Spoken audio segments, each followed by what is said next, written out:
Halo, apa kabar semuanya? Bersama dengan saya, yaitu kita akan bincang-bincang tentang kisah ya teman-teman. Ini tentang seorang yang sangat pandai mengatur keuangan atau berhemat. Nah, di sini ada seseorang keluarga yang dulunya itu sangat minim. Sebenarnya tidak terlalu minim, tapi dia meminimkan pengeluaran dan akhirnya merasakan semuanya itu minim. Saya beri kasih tahu yaitu sebuah keluarga gitu aja ya, sebuah keluarga. Keluarga ini terdiri dari ayah, ibu, sama 3 orang anak. Nah, yang bekerja itu hanya dari sang ayah. Sang ayah bekerja, dia mempunyai pemasukan yang cukup. Maksudnya cukup secara rutin yaitu. Tapi dengan gaji yang pas-pasan juga. Kalau teman-teman bayangkan, yaitu untuk kehidupan yang biasa, maksudnya biasa-biasa aja, itu uangnya itu cukup pas pada waktu bulan ketemu bulan lagi. Nah, karena ibunya ini dan bapaknya ini juga berhemat, bapaknya juga tidak merokok, ibunya itu juga berhemat sekali, jadi dia sangat minim untuk membeli. Ibunya itu juga sangat jarang membeli bahan pokok dari luar. Biasanya ibu ini merebus daun singkong, terus belinya lauknya tempe saja, tahu saja, atau mungkin dari hasil alam sekitar. Ibunya ini juga seperti itu.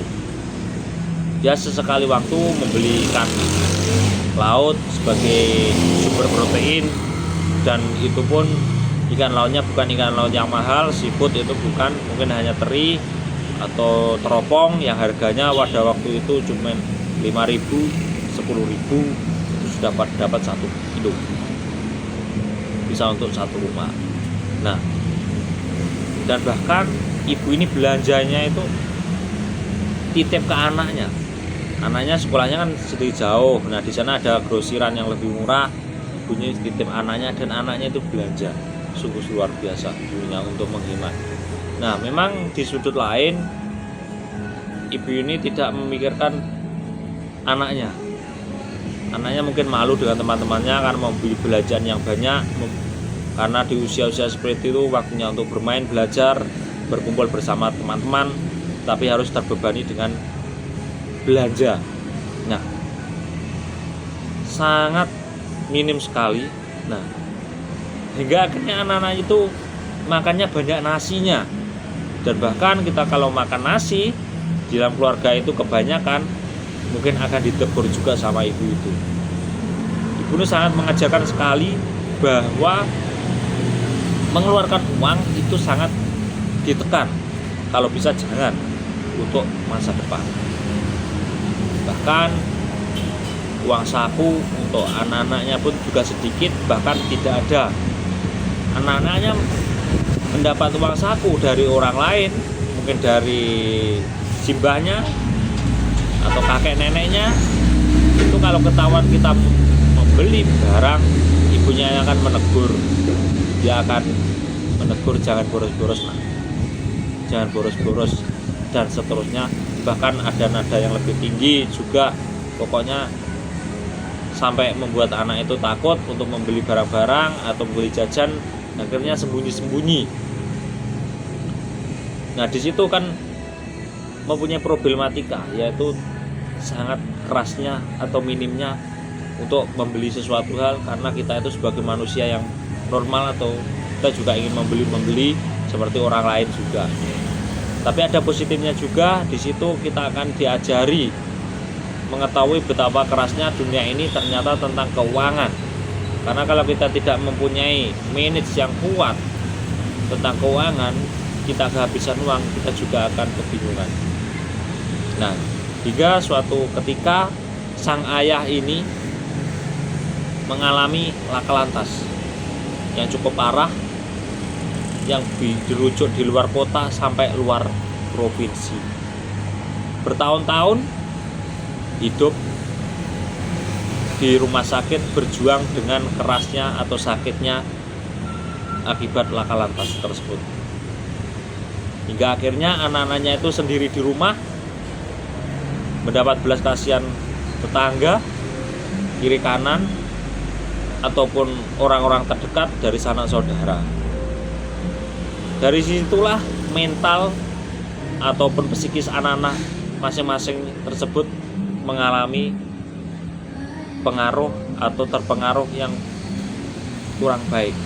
Mungkin bisa menjadi minder, rendah diri, tidak mempunyai apa-apa. Itu yang dalam internnya. Dari luar juga mendapat pandangan orang lain rendah, tidak berguna, merepotkan. Pokoknya kurang baik lah. Karena orang tuanya di situ berjauh di sana, sang ayah berjuang untuk hidup melawan luka sakitnya laka lantas. Nah, di situ ibu pun juga masih saja menghemat.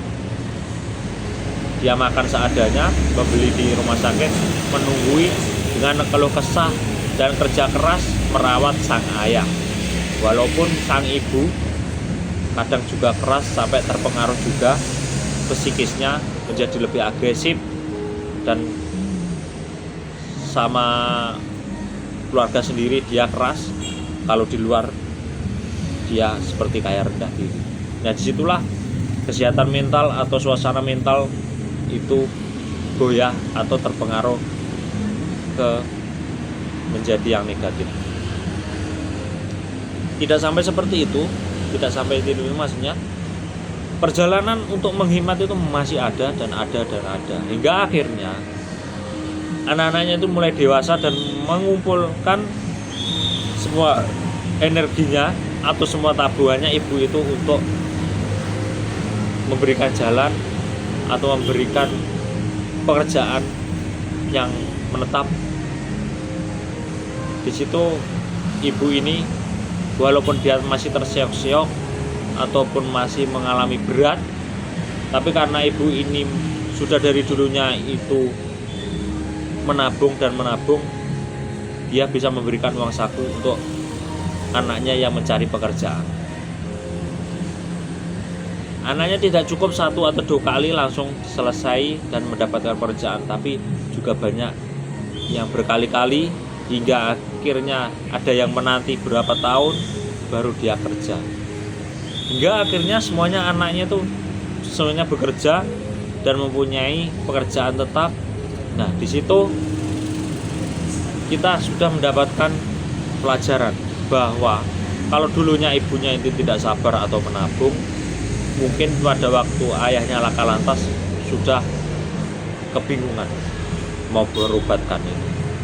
Yang kedua, mungkin kalau ibu itu tidak menekan keuangan atau menabung dan menabung, pada waktu anaknya sudah mau mencari pekerjaan, dia bingung juga untuk memberi uang saku untuk pekerjaan, mencari pekerjaan tersebut.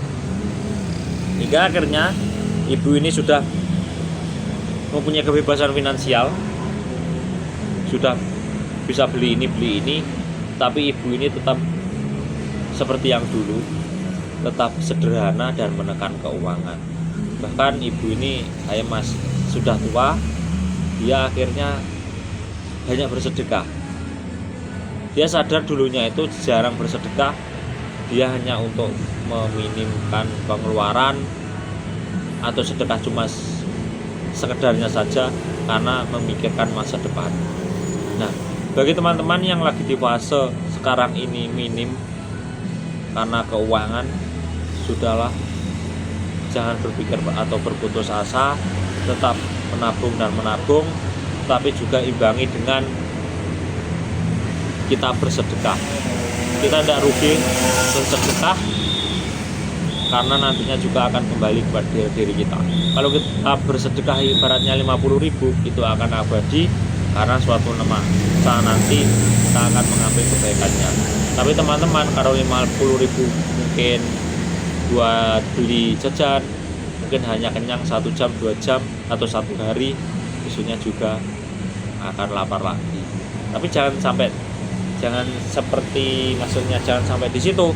Mungkin kita makan uang 50.000, kita mempunyai semangat untuk bekerja lebih ekstra lagi untuk mencari uang atau mencari jalan, ide pikiran dan lain-lainnya.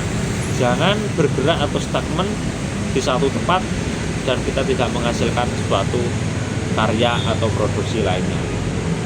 Tetap semangat, semoga teman-teman dimudahkan dalam mencari rezeki dan kebebasan finansial dan dimudahkan untuk bersedekah. Sampai jumpa di video selanjutnya.